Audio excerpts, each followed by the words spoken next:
Welcome to Land Academy. This is the Cash Flow from Land Show.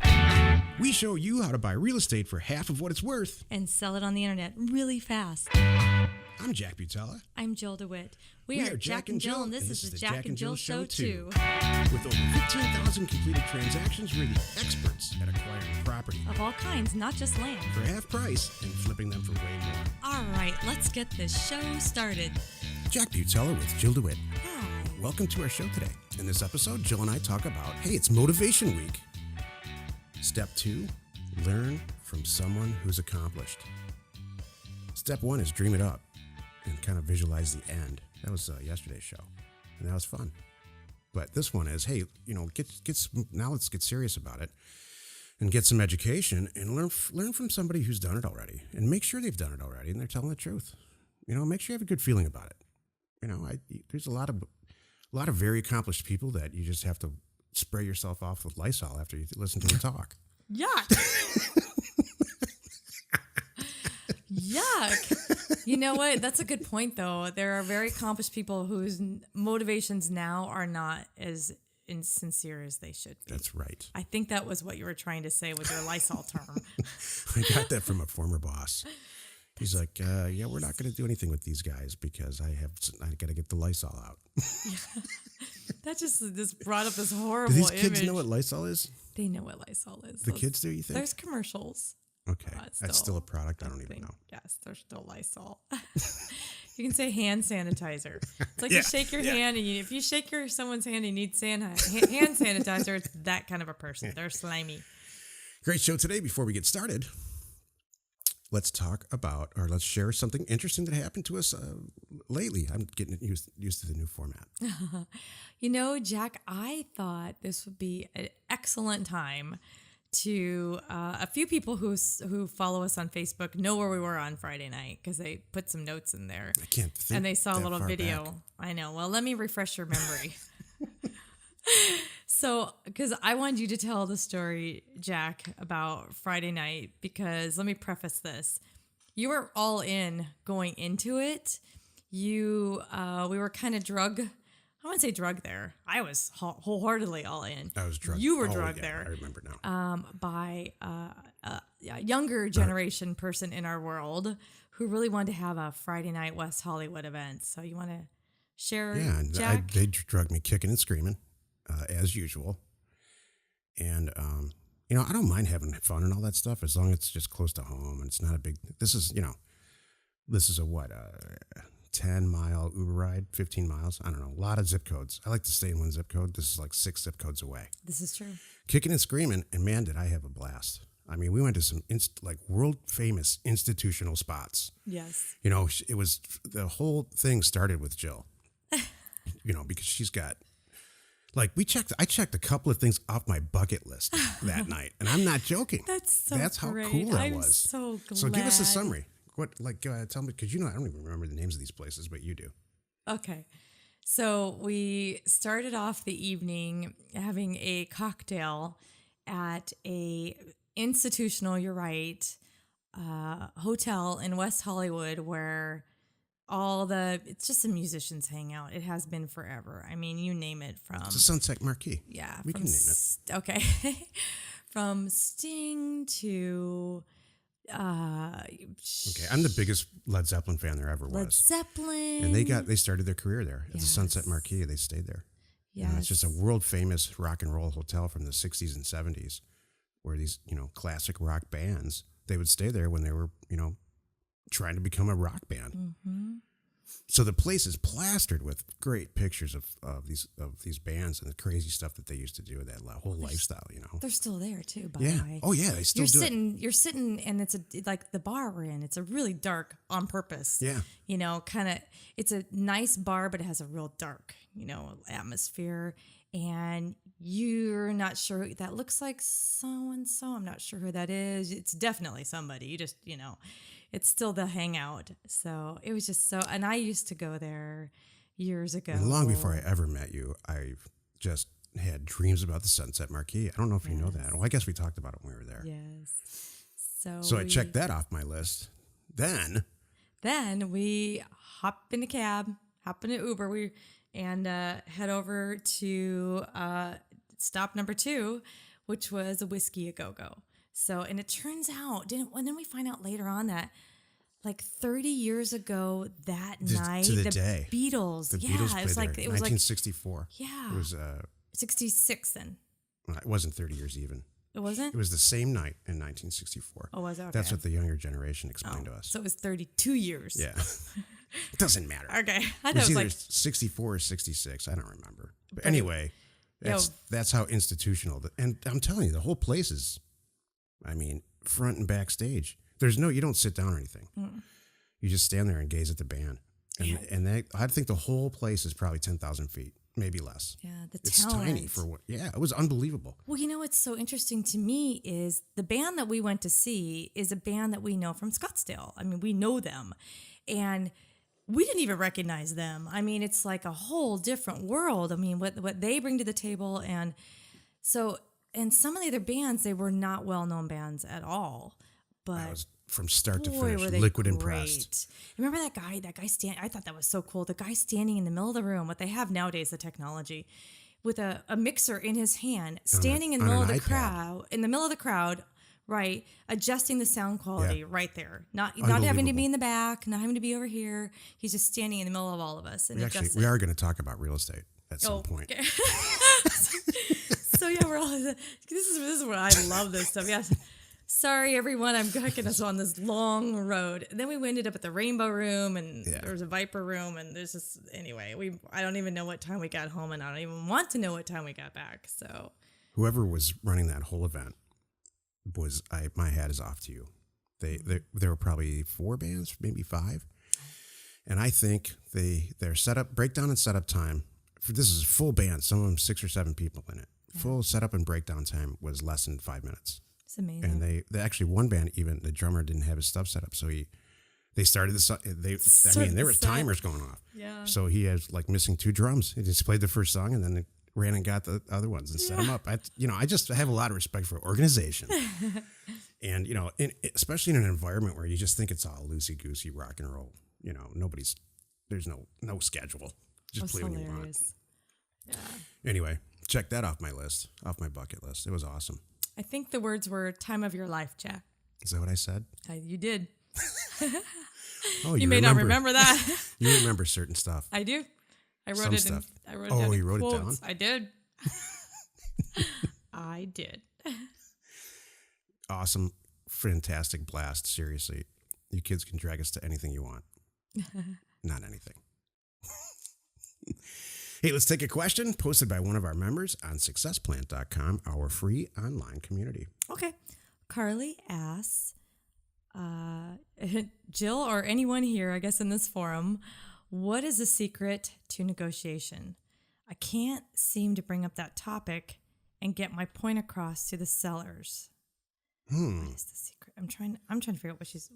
I don't know why there's any negotiation. That's what was my first thought. Do you like my offer? I'm really not reaching out to you to negotiate anything. I'm reaching out to you to buy for this price as stated on my offer. I'm really glad that this came up. I'm really glad because here's the thing. There's so many things that happen. There's so many ideas that we bring to real estate and concepts that we bring to our own careers, and half of them are wrong. And so this whole concept of negotiation is very, very antiquated, in my opinion. If you listen to our show, you know this. Our whole model is, and our Land Academy model is, write offers to people who own real estate with a price in there. At the moment, it's just about land, but we're in the process of completing a program about wholesaling houses, too. It's the same concept. Write an offer. If it's a house, it's $80,000 cash, and we'll close on Thursday. It's not $85,000. And so invariably what happens is people call back and they say, I got your offer for $80,000 and it's great. Your timing's great. My parent just passed away or whatever the story is. And I do want to sell it, but not for 80. I want to sell it for 85. What's your answer, Jill? It's the offer's kind of 80. Yeah. My aunt, I don't even say that. I said, that's great. You should go do that. That's true. Well, it's 80,000 or nothing. I don't have time for this. I have 19 other offers to open. 19 other deals to do. Go ahead. Well, sincerely, what I do, I don't blow them off. I let them know that I'm taking their offer seriously. So in reality, this person calls me back and they really strongly, usually it's like I say 80 and they say 100. So you know what? Let me go do some looking. I appreciate where you're coming from. And they're probably going to say, because this house sold for that, and this house sold for that, and this house sold for that. That's why I think I should get 100. Okay, tell you what, I'm going to go do some looking, and I'll get back to you. Can we talk tomorrow, or Thursday, whatever it is. And then I do go, part of it is I'm going to double check my numbers and make sure I'm not way off, because I sent out 1,500 offers this batch. Make sure one didn't sneak in there that's kind of a little bit off, and maybe they're right before I blow them off. And then number 2, I want them to think I'm really doing my homework. Yeah. Sometimes, I mean, realistically, I'm not wrong, and I am going to stand firm. But hanging up the phone and letting them think about this a little bit, that I'm really going to go do my due diligence a little bit harder here before I come back. Yeah. It does make a difference to the seller. I mean, it's true. Do you not like that answer? No, I think it works great. Your way is, and my way too, I guess. They both are very effective. It's just what I works just for think you. it's a waste of time. Well, you know what, Jack? Everybody's different. What works for you works for a lot of our people, and what works for me works for a lot of our people. So we need to accept it all. So I'm going to call now. It's Thursday, 5:00, Carly, and I am calling Mr. Jones back and saying, you know what, Mr. Jones, I really hear you, and I appreciate where you're coming from, and I know you justified it for ABC, but I'm still with 80,000. That's really my highest, and I just can't go above that. So, hey, if you would consider that, we'll make it a deal right now. If you want to think about it for a week, I'll still be here. Otherwise, I wish you all the best. Yeah. And if something changes someday, reach out to me, and maybe we can make something work. There's a lot of you're actually extremely good at this. And all kidding aside, is there a resource out there about negotiation that you trust or that you've learned from or anything? No, I'm going to write one. Yeah, you really should. Mm-hmm. That's really where I was going with that. I am going to write one. Because your way is, I see you befriending these people. I mean with honesty. Mm-hmm. It's not just because you want something from them. Mm-hmm. I see you befriending them, and then you're establishing trust through Mm-hmm. a couple of phone calls, and then now they're going to sell their property to you. Yeah, there's a lot that goes into this. You're right. I have established trust. I'm a real person. I'm befriending them. I'm talking to them like I want them to talk to me. I'm not talking down to them or making them feel like they're asking an insane offer. Even if it is an insane offer, I'm never going to go, whoa, what are you smoking? I'm never going to say that.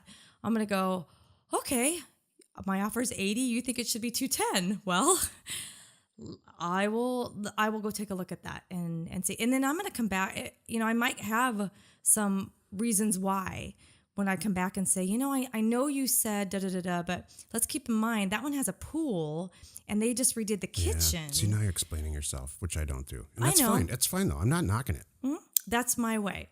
And so, but I'm not going to spend a lot of time on it too, Jack. I think that's the main point. I might give them a few little things, and then I'm still going to leave the door open and send them on their way. Because I'll tell you, it's amazing to me that they're either going to say yes right then. They're going to go, oh, all right, okay. Or they might come back in a week or two or a month and say, does that still stand? I thought my sister-in-law would list the house for me, and now she tells me I'm crazy, and she doesn't even want to do it for me.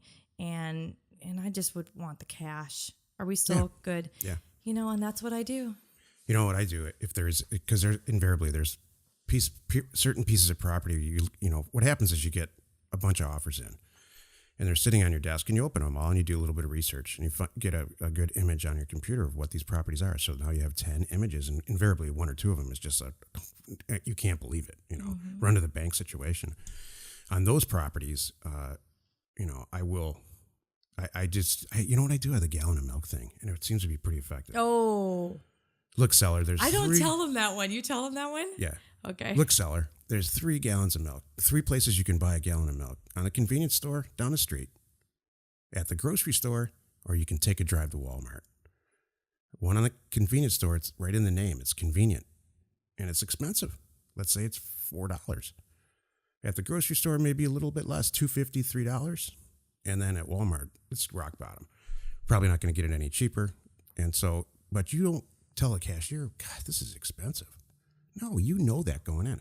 If you want to sell your property to us, this is a convenience store model. It's going to be a pretty low offer. That's why we're in this business. But we are going to make it incredibly easy for you. Mm-hmm. Someone's going to show up to your door with a check, cashier's check. Mm-hmm. All right. It's also going to be done next week. Mm-hmm. You can check this off your life list. So, and and again, I only do that on the properties where I'm just falling over. Mm-hmm. So, your way's better. You know what, Jack? Both ways are good. Every acquisition person that I've had throughout the years, including right now, has been a female. I've had 2 male acquisition people in the past, and neither one of them were very good. For some reason, women and trust and that whole thing. I mean, our sellers are probably 50-50, right? Our 50% sellers? men, 50% women. No, I think it's more men. No, I think you're right. I think it is 50-50. I just think, I don't know, there's some reason. I think that women are escrow agents too for a reason. It's the same talent, closers. Yeah. Maybe we should talk about the topic of the show at some point. I was wondering about that. Today's For a minute, topic, I got confused thinking maybe this is the topic. I'm like, oh yeah, no, we still do have a topic to get to. Today's topic is, it's Motivation Week. 5 episodes of talking about motivation. And this is the second one, Tuesdays. Learn from somebody who's accomplished. So, the Lysol thing in the beginning of the show, I think is appropriate. You need to have a good feeling about the person that you're learning from and know that they're concerned about it, they're listening to you, and not that you're just an afterthought or, I had a person that I learned from that was the Lysol version a long time ago when I was a commercial real estate broker in Michigan. It's just an awful boss, just a terrible, terrible person, and I was very young, so I didn't know any better. I did learn a lot, but man, it could have been a lot easier. Well, maybe one of the things you learned is I don't want to do it like that. Yeah. And that's not a bad thing. That's right. This guy's nuts. I'm sure that's what happened. I'm sure you took away the good parts of it. Like, okay, this is how you find people. This is how you get them excited. This is how you do this. But then you said, but when it comes to this part, I'm not going to do it like that. Right. I'm not going to be that pushy guy or whatever it is. So good. My point in the whole show is the topic of today is learn from somebody you trust or that has already done this, or is doing it right now. Mm-hmm. That and make sure you have a good feeling about him or her, and don't just learn from one source. There's lots of ways out there. Books have never been cheaper than they are in the world right now. You can get a used book on Amazon for a couple of bucks. Jack, they just download them on their iPhone, by the way. Oh. It's even cheaper than that. I hate to break this to you. How much is it? Oh my goodness. Can you belong to a club and you don't even have to pay, right? I don't know about that, but it's oh boy. You read a book on your phone? I just had this conversation. It was so cute because I was dropping somebody at the airport yesterday who is in their 20s. And I said, oh, shucks, you're going to have so much time. And I'm like, do you have a book that you're working on? And they're like, yeah, I'm reading about 6 books right now. And she held up her phone. Wow. And seriously, because she's like, I don't read one book at a time. I jump around. And she's I'm like, is it big enough? She's like, oh, yeah. Like, hello. And it's super easy just to go on your phone, download a book, and it's right there. You don't need a Kindle anymore. You don't need a little device. It's just right there. How backwards. I know. I love how how backwards do people think I am? But I still think it's personal preference because there's something for me about holding a book in my hands. Yeah. I wonder. Me too. You know what, Jack? I'm going to do this now. Next time I'm sitting in Starbucks with my book or my magazine, because I kind of like that, I'm going to take a poll and see how many people are doing it. I've never done that. I'm going to count the room and see if there's 20 of us. Who's reading on their computer, who's reading on their phone, who's actually reading something in their hands, who has a piece of paper, because I think they'd be really interesting. I'm gonna do that. But you're learn from someone accomplished and multiple books. It's a place to start. This is how I see step 2 of Motivation Week. 1, Monday was visualizing it, seeing it at the end, however you want it to be. And then step 2 is taking that first step. You need to start somewhere. And the best place is get some, don't blindly go into this trying to wing it and figure it out. Do it the smart way and learn from someone who's done it. Right. And I love your multiple resources, Jack. That's how I do it. If you looked at my bookshelf or on my computer, the articles on my computer that I'm, perusing all the time, it's a lot of the same information from 5 different sources because I want to hear everybody's take on it. And just like your former boss, Jack, that was one of your mentors, I'm sure, of many, and you took some stuff from him, and you probably where did you get your way of doing business? Let's say you thought he was slimy. You didn't, right? He was a Lysol guy. Right. So that didn't sit well with you. So you got whatever you needed from him, but you got something else from someone else. Right. Multiple sources. Mm-hmm. I love that. Hey, if you have a question or you want to be on the show, call 800-725-8816. We'd love to hear from you. I would love to add today that if you didn't hear yesterday, we are going to do Jack and I, we've never done this, a free live webinar tomorrow.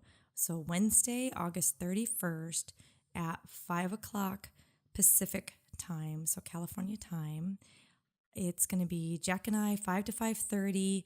It is limited to 100 that can actually log in. So if you want to have a burning question, you really want to ask us anything about us, about our business, stuff you hear on this show, write it down, have it ready. Because what you'll do is you can find it on my Facebook, any one of our Facebook pages. There's a event, but I have it in one of my posts. You'll find it where there's a WebEx login. You just click on that a few minutes before. You're in. Once you get in, you're in. You made it in the 100. And you could just cut and paste the question that you had typed, pop it right in the forum. And then as Jack and I go live at 5 o'clock, we'll start answering those. And it's going to be mostly Q&A. And then at the end at 5:30, I already have people asking, are you going to do anything special for people? Oh, really? I have people asking about that. So I'm thinking about something, but it'll be at 5:30. Oh, okay. So how do you know if you're one of the 100? You will be logged in. You'll know you're logged in. Otherwise, it'll kick you out. You won't be able to get into that. So you don't reserve a spot now or anything? Nope. You just get in there. It's the first 100. So get in there 10 minutes early. Yes. That's the moral of that story. Get in there 10 minutes early and pray your connection doesn't fail. Pray you don't have beach Wi-Fi. Because if you get logged out, then someone else might get logged in. So because it only holds 100. So because we just can't. Or if you don't want to be there, we can't handle 100. If you don't want to be there. Well, if you get tired of it, log out and someone else will jump in. So that's not bad too. Now, as a backup, because I realize as we're going down this process, and I've started letting this be known that this is something that I meant to be just a little thing for Jack and I, just to, talk to some people, get a feel for where everybody's at right now, and just see what questions they have for us, so we can, tailor our show towards it and other things that we want to do for folks. Yeah, we learn a lot from this. So yes, that's where it really started out to be just a small group, and now I realize now it's not just a small group. So what I'm going to do is I'm going to make it also a Facebook Live event. Now, we won't be able to answer questions there on Facebook, but you can log in to go to my Jill DeWit Facebook account, make sure one of my friends, and you'll be able to see it live as we're doing, and at least, be in the loop and see what the questions, and we'll read the questions out loud so you know what it is, and as we're answering, you'll get to join in and hear it all. Should be fun. Should be a lot of fun. I think it's going to be a huge success. I do too. Join us in another episode where Jack and Jill discuss how to use information, that's me, and inspiration, that's me, to get just about anything you want. We use it every day to buy property for half of what it's worth and sell it immediately. As always, you are not alone in your real estate ambition. Good show, Jill. That was good. We went way over on time. We keep doing that nowadays. I'm like, what? We were like, it's kind of funny. I hope you know what? There's people with longer commutes. I think this works out just fine. Okay. No, this is good stuff. I like Motivation Week. The crux of it is, like we talked about originally, it is just as important to stay motivated and inspired because you got a million things going on in your life. Stay inspired to stay on track to be a real estate investor. Mm-hmm. If you're already a real estate investor, stay on track. Mm-hmm. It's hard. Yeah. You know, there's only so many hours in the day. If you have a regular job like most of our members, you know, you're doing this on the weekend and stuff. Mm-hmm. You really have to stay motivated and organized. Yep. Well, I'll give a little tip. This is one of the things I'm going to talk about on tomorrow's show, which is don't let your own obstacles get in your way. That's the thing about staying motivated. How many people just create their own problems? Yeah. And we'll talk about that more tomorrow. Yeah, that's exactly right. Information and inspiration to buy undervalued property. We are Jack and Jill, and this was the Cash Flow from Land Show. We are the experts at acquiring property Of all kinds, not just land. for half price, just so we can flip it for way more. And really fast. Thanks for listening. Let's go buy some property. If you want to get involved or you need more information about our profitable, niche real estate operation, call 480-467-0359. You just might get Jill at the other end of the line. LandAcademy.com. You are not alone in your real estate ambition.